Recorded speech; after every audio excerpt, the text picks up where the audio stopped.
All right, here's a video on how to do an entire roll bar on a M2. In this case, this is a 2018. And I have just done this in my garage. I have the car up resting on jacks. And what you have to do as you're preparing for the installation, you have to remove the belly pan. And then there are a couple of plastic pieces, one on each side, the other one over here, that sit down here off to the side, kind of protecting all the components here from all the dirt and grime from the wheel well.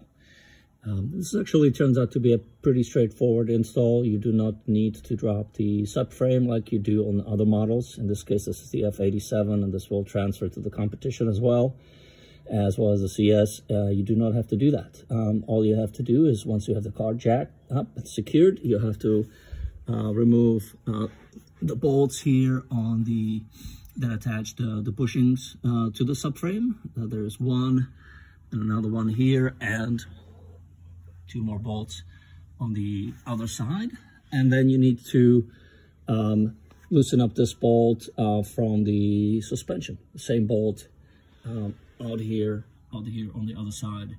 I went ahead and loosened up those first. So this one here and the one on the other side, and then I loosened up the bushings itself. You want to do the bushings last, because that is what holds the entire roll bar in place. So once you loosen this bolt, you can just push this arm out and off to the side.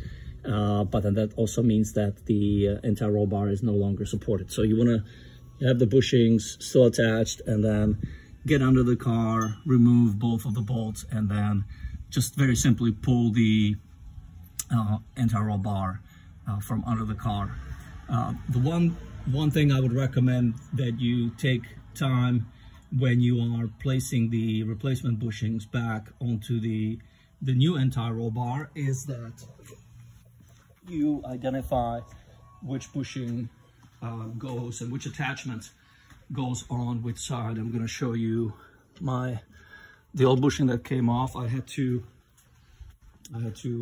remove the old bushing. Took a little bit of pulling and pushing to get them off. And the key here is that before you put the bushings in place and snap them onto the new entire roll bar, and you want to do that while it's off the vehicle, you want to make sure that this U-shaped attachment is positioned in the right way. So take a picture of the entire roll bar kind of before and after, because as you can see, it's an asymmetrical shape. So here it's got a kind of a U shape, and on the top it has this component here that's sticking out. And looking at the serial number on the left side and the right side, those two components are actually the same, but they're both, you have to be careful how you place them onto the entire roll bar. And the issue is because once these bushings snap into place, and there's little nipples here on the side that hold the bushing in place here, it's kind of hard to see.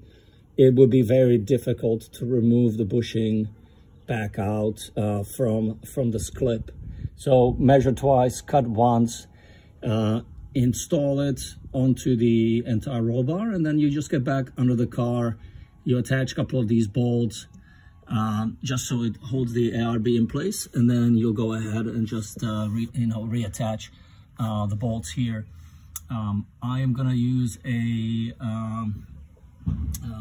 gosh, the name just escaped me. Thread locker for installing these bolts, because I want to make sure that they don't come apart or come out on me as I'm on the track. A couple of my friends have had this bolt in particular come loose, and I want to avoid doing that. So I'm going to put a thread locker on it, and then I need to make sure that I'm checking that also over the next couple of weekends, make sure that those don't get loose. So it's pretty straightforward. Once you have everything tightened up, and then same thing on this side, then you are going to put the plastic pieces back on the undercarriage, and then put the belly pack back on, and that's it. I would also recommend, since you're out here, double check the electrical motor here for the steering. Check your oil pan. I have a very minor leak in here. It's very manageable, so I'm just gonna keep monitoring, but it's a good idea to just inspect the undercarriage, look around the subframe, make sure you don't have any cracks on it, and just take a look at the overall well-being of the car. So if you have any comments, please post them below. Thank you.